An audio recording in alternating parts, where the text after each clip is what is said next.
बरं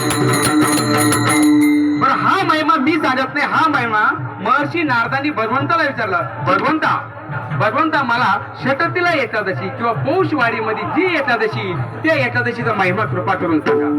मग आज तुम्ही सुद्धा भाग्यवान आहे. या ठिकाणी ऐका व्रताचे महिमान.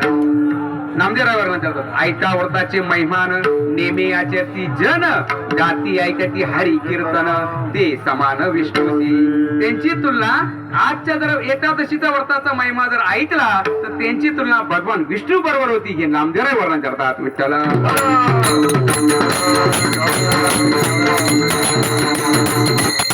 तसं बघितलं तर 24 एकादशी, ज्यावेळेस अधिक मास येईल आता श्री 26 एकादशी असतात.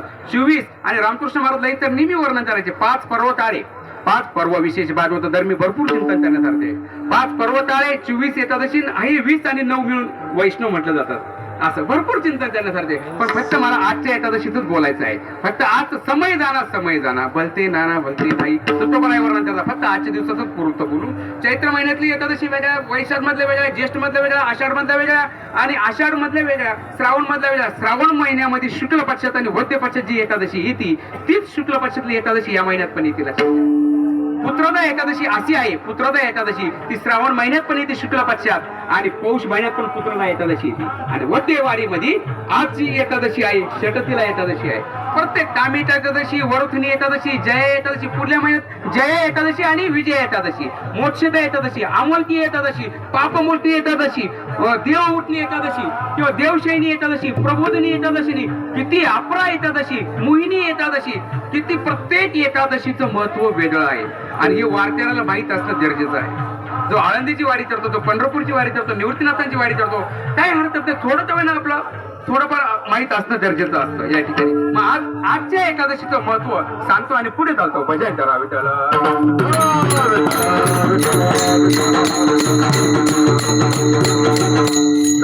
एकादशी या शब्दावर आपलं कीर्तन संपून जाईल. 1 तासच वेळ आहे आपल्याकडे, जास्त वेळ नाही. 1 तास उरला ठाकूरांच्या राहायचे. आता 1 तास पण नाही, थोडाच वेळ, 20-25 मिनिटं, कारण थकलेले भागलेले नाही का.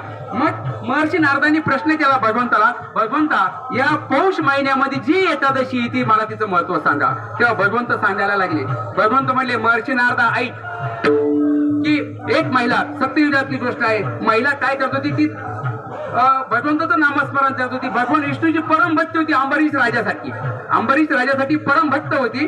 नामस्मरण करायची, ती भजन करायची, परंतु तिनं दान धर्म केव्हाच केला नाही. दान धर्म केला नाही तेव्हा त्या महिलेची परीक्षा घेण्यासाठी स्वतः पंढरीश पांडुरंग परमात्मा वीट सोडली आणि त्या महिलेची परीक्षा घेतली आणि घरासमोर गेले. भिक्षाम देही असं मागितलं, भिक्षा दे म्हणे. तेव्हा तिला वाटलं काय दान धर्म करायचा. आजची एकादशी फक्त दान धर्मावर अवलंबून, लक्षात घ्या. दान धर्मावर. घातला दुकान देती आली याची दान, संत उदार भरली अनंत भांडार. काय वर्णन करतात तू टोबर आहे किंवा ज्ञानोबांच्या 17 अध्यामध्ये ओवे. तरी स्वधर्मात होते जे मिळे आपण याते ते तिचे बहुते सन्मान. हे अर्जुना, स्वधर्माने मिळवलेले जे धन आहे ते जर आपण जर दान केलं तर त्याला सात्विक प्रकारचं दान म्हणतात. विठ्ठल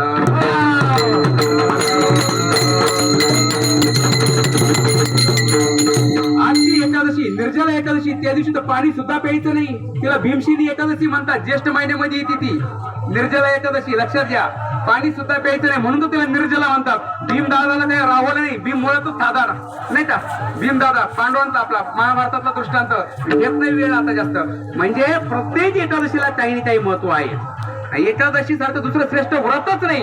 तुम्ही एकादशी व्रत केलं, बाकीचे व्रत कुठले नाही केलं तरी चालेल. एकादशी आणि सोमवार हे 2 व्रत मनुष्य जीवनात किंवा वारकरी संप्रदायाचा दंडच आहे. हे 2 व्रत तुम्ही नित्य नियमाने करीत जा. विठ्ठल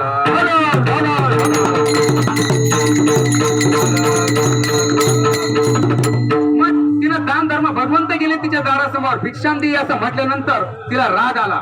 ती जरी भगवंताचं नामस्मरण करीत असती, जरी भगवंत भक्त होती, पण तिला दान धर्म केला नाही. परिणाम ती घरात गेली, भगवंताला शिव्या देऊ लागली आणि घरामध्ये एक मातीचं ढेकूळ घेतलं आणि भगवंताच्या झोळीत ठेवलं. मग भगवंताने म्हणलं काय हरकत नाही. भगवंत निघाले, अंतर थोडे पुढे आले, अंतर्राम पावले. कालांतराने ती महिला मृत्युमुखी पडली, तिला स्वर्गात जागा मिळाली. का? नामस्मरण, नामजप येतो तो परम. 10व्या अध्यायात ओव्या आलेल्या ज्ञानेश्वरीच्या. मग तिला स्वर्गात जागा मिळाली किंवा स्वर्गीची आम्हाला इच्छितात तेव्हा भरपूर बोलण्यासारखं आहे. तर मग ती महिला स्वर्गात गेली, परंतु तिला सगळं ऐश्वर्य मिळालं. बंगला, गाडी वगैरे काय जे असेल ते कल्पना त्याला किंवा दृष्टांत त्याला किंवा मनात आणा, सगळं मिळालं, पण तिला खायला अन्न मिळालं नाही. जसं महाभारतामध्ये कर्णाला मिळालं नाही अन्न. कर्णाने सगळं दान केलं, पण अन्नदान केलं नव्हतं. परिणाम कर्णाला फक्त बोट चोखावं लागलं. लक्षात घ्या, ज्या बोटाने तो सांगत होता धर्मराजाचं घर तिकडे जा, तुम्हाला तिकडे मिळेल, त्या बोटाने त्याला चोखावं लागलं. लक्षात घ्या. म्हणून आपण हे बोट सारखं करत नाही का, असं लक्षात घ्या. मग असं करणं, त्यांनी दान केलं नव्हतं, परिणाम त्याला करावं लागलं. तसं या महिलेने काय करावं, तिला दान केलेलं होतं. मग भगवंत म्हणजे तुला सगळे मिळालं पण अन्न मिळणार नाही, मग काय करावं लागेल. म्हटलं तुला पौष महिन्यामध्ये जी वारी येईल, वद्य वारी जी येईल, पौष महिन्यातली वद्य पक्षातील जी एकादशी येईल, ते एकादशीला 6 प्रकारचं कर्म कर, तेव्हा तुला पुढचं जीवन किंवा पुढची तुला उत्तमची गती तो एक पावेल. उत्तम भोगील जीवठाणी, तो बराय वर्णन करतात, त्या न्यायाप्रमाणे तुला उत्तम गती मिळेल. असं भगवंतांनी तिला सांगितल्यानंतर ती मृत्यू लोकामध्ये आली आणि तिनं आजच्या एकादशीचं व्रत केलं. विठ्ठल